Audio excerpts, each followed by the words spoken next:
Баршаңызға қайырлы күндер. Бүгін біздің арнамызда осындай наурыз көжені дайындайтын боламыз. Видеоны соңына дейін көрмес бұрын менің каналыма жазып, лайк басуды ұмытпаңыздар.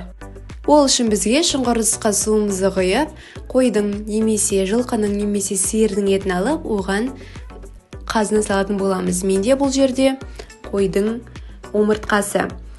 Крышкамен жауып, қайнағанын күтетін боламыз. Қайнап болғаннан соң көпіршігін міндетті түрде алатын боламыз. Көжеге керек заттарды салмас бұрын міндетті түрде сорпаның дәмін көріп алу керек. Менде бұл жерде дәмі шығып тұрғаннан соң ешқандай тұз салмадым. Көпіршігін алып болғаннан соң оны 1,5-2 сағатқа бұқтырып аламыз. Сосын барып артынша туралған пиязымызды салып, онымен жақсылап араластырамыз. Негізінде бұл наурыз көжені әркім әртүрлі жасайды. Сол себептен бұл наурыз көжеде қатып қалған заттар жоқ. Сол себептен өздеріңіз қалуыңызбен пісірсеңіздер болады.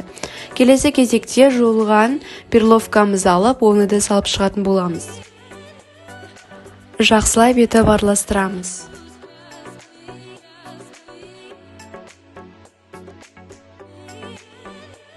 Оны болғаннан соң туралған сәбізімізді, сосын барып жуылған гречкамызды саламыз.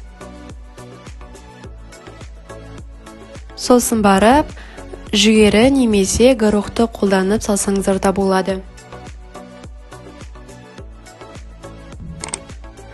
Келесі этапта туралған картофелді салып, онымен бірге жақсылап етіп араластырып шығамыз.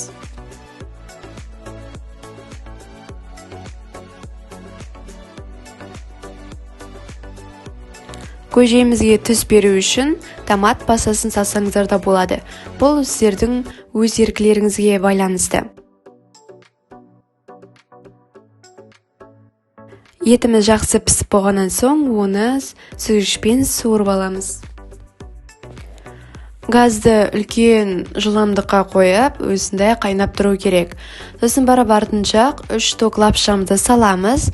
Егер сіз көп жасайтын болсаңыз, көп салсаңыздар да болады, бірақ су мөлшеріне байланысты салуларыңыз қажет. Әйтпесе ол ботқа сияқты онша емес болуы мүмкін. Қазымызды, етімізді турап аламыз, оны дайындап қоямыз. Сосын барып, келесі кезекте негізінде қышқыл айранды алу керек, бірақ менде дүкеннің айраны болғандықтан соны алдым.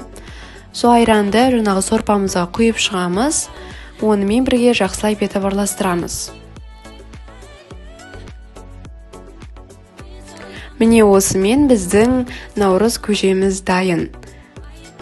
Дайын болған көжені ыдысымызға саламыз. Жаңағы туралған еттерімізді және қазымызды алып, наурыз көженің үстіне салып шығамыз. Егер сізге осы жасалған рецепт ұнаған болса, менің каналыма жазып, лайк басуды ұмытпаңыз. Себебі алдағы уақытта мен көптеген дәмді және тез арада дайындалатын рецепттердің видеоларын салатын боламын. Ас болсын!